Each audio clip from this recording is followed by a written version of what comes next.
رحمت میں منتظر ہیں امام زمان بھی،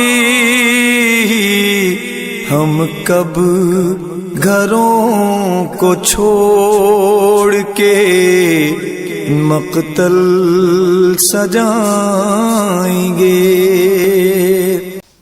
اسی لیے جب ایک دفعہ رسول خدا حضرت محمد مصطفیٰ صلی اللہ علیہ وسلم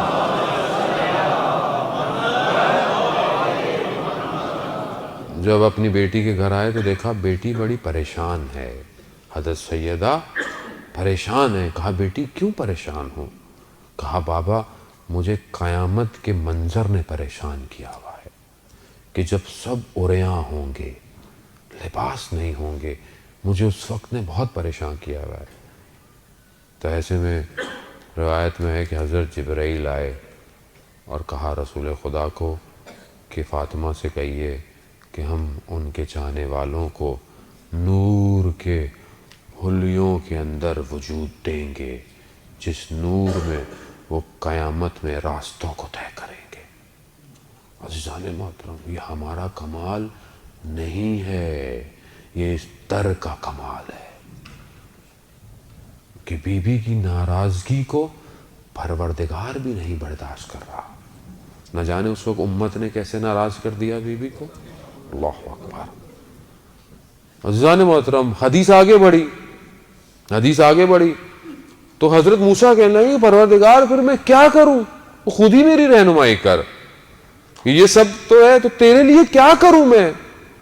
تو پروردگار نے فرمایا اے موسیٰ کیا کبھی کسی سے میری خاطر محبت کی ہے؟ کہا کہ میری خاطر محبت کرو اور میری ہی خاطر دشمنی کرو۔ مقصد پروردگار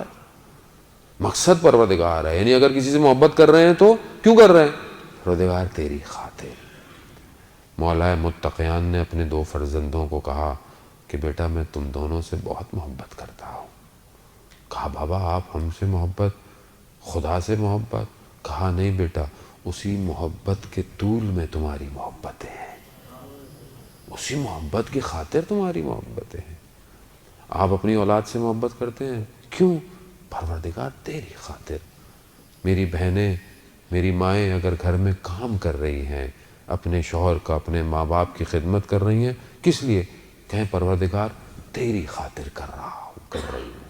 تو دیکھیں ہر چیز اس رب کی خاطر جب ہونا شروع ہو جائے گی تو زندگی خود بخود باہدف ہو جائے گی۔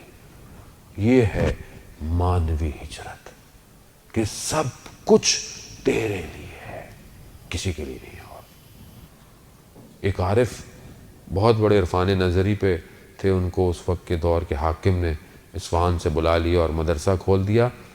70-80 سال عمر ہو گئی، شادی نہیں کی، علم میں اتنے زیادہ رہے۔ ایک دن مدرسے کے صحن میں بیٹھے ہوئے پانی کے حوض پہ شاگردوں نے کیا دیکھا کہ اپنے آپ کو مار رہے ہیں۔ تو ایک دم دوڑتے دوڑتے پہنچ گئے کہ کیا ہوا، کیوں مار رہے ہیں؟ کہا میں دیوانہ ہو گیا ہوں۔ کہا نہیں، آپ کو اگر آپ کی اولاد نہیں ہے، ہم آپ کی اولاد ہیں، آپ کے پاس یہ نہیں ہے، ہم سب کچھ ہیں، مگر آپ دیوانے نہیں ہیں، دیوانہ ایسا نہیں ہوتا۔ کہا نہیں میں دیوانہ ہو گیا ہوں۔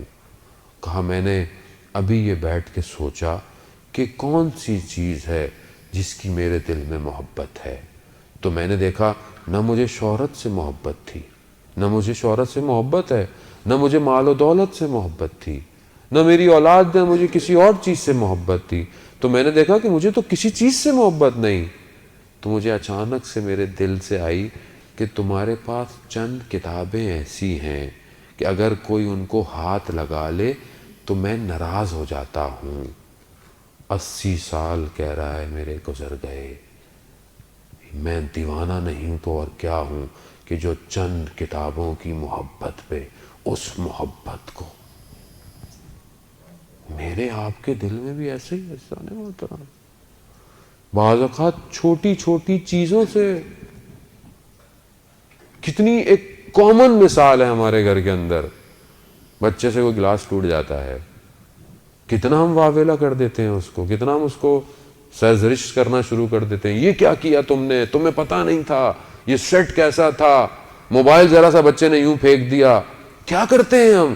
یعنی اس کی قیمت اس اولاد سے زیادہ ہے. یہ پریکٹیکل ہے عزیزان محترم. ذرا سا کچھ بچہ لائن مار دے کہیں پر, ہم اس کی زندگی کو خراشیں مارنا شروع کر دیتے ہیں, کیونکہ ہماری محبت انہی چیزوں میں ہے, مادیت میں ہے.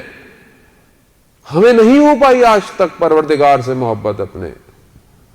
وہ خدا کہاں ہے میری زندگی میں؟ کتنا میں اپنے رب سے باتیں کرتا ہوں, مگر امام حسین نے اپنے رب کی خاطر مدینہ نہیں چھوڑا. آپ مجھے بتا دیں اگر کوئی اور چیز ہے آپ کے ذہن میں یا تاریخ کی کتابوں میں, یا کوئی چیز کے پروردگار کے سوا کسی چیز کے لیے امام حسین نے مدینہ چھوڑا ہو. آپ مدینہ میں امام حسین کے چھوڑنے پر تو گریہ کریں, اور آپ اپنی کوئی بھی چیز خدا کے لیے چھوڑنے کو تیار نہیں ہو, تو میرے سے زیادہ دو روح کا انسان کون ہے پھر؟ میں چھوڑ ہی نہیں رہا چیزوں کو پروردگار کی خاطر. پروردگار, خدا, عشق صرف الہی ہے. یہ سب مجازی عشق ہے, یہ سب فنا ہو جائیں گے. اس لیے تو عرفا جو تمثیل بیان کرتے ہیں لیلا اور مجنو کی, کہ جب لیلا مر رہی تھی تو اس نے اپنی ماں کو بولا کہ مجنو آئے میری قبر پہ تو اسے کہنا کہ اس سے محبت کرے کہ جس کے چہرے نے کبھی مرجھانا نہیں ہے. ہم سب نے فنا ہو جانا ہے, ہر چیز فنا ہو جائے گی. آج کیا چیز ہے ہمارے پاس؟ کون تھا؟ کتنے ہمارے لوگ چھوڑ کے چلے گئے, کتنوں کو ہم نے یاد کیا آج تک. سلام ہو میرا امام پر کہ جو نہج بلاغہ میں ارشاد فرماتا ہے کہ تعجب ہوتا ہے مجھے انسان پر کہ ساری اپنی زندگی کی صحت پیسہ کمانے میں خرچ کر دیتا ہے, اور پھر اسی پیسے کو اپنی صحت کو بچانے میں خرچ کر دیتا ہے, اور زندہ ایسے رہ رہا ہے جیسے کبھی اس نے مرنا ہی نہیں ہے, اور جب مرتا ہے تو ایسا تھا جیسے کبھی زندہ ہی نہیں تھا. تعجب ہے. میں نہیں سمجھ پا رہا اپنے آپ کو عزیزان محترم, میں کب باقی ہوں کہ جب میں اپنے آپ کو اس پر فنا کروں گا. جب تک میری فنائیت اس فنا فی اللہ نہیں ہے میں باقی نہیں ہوں.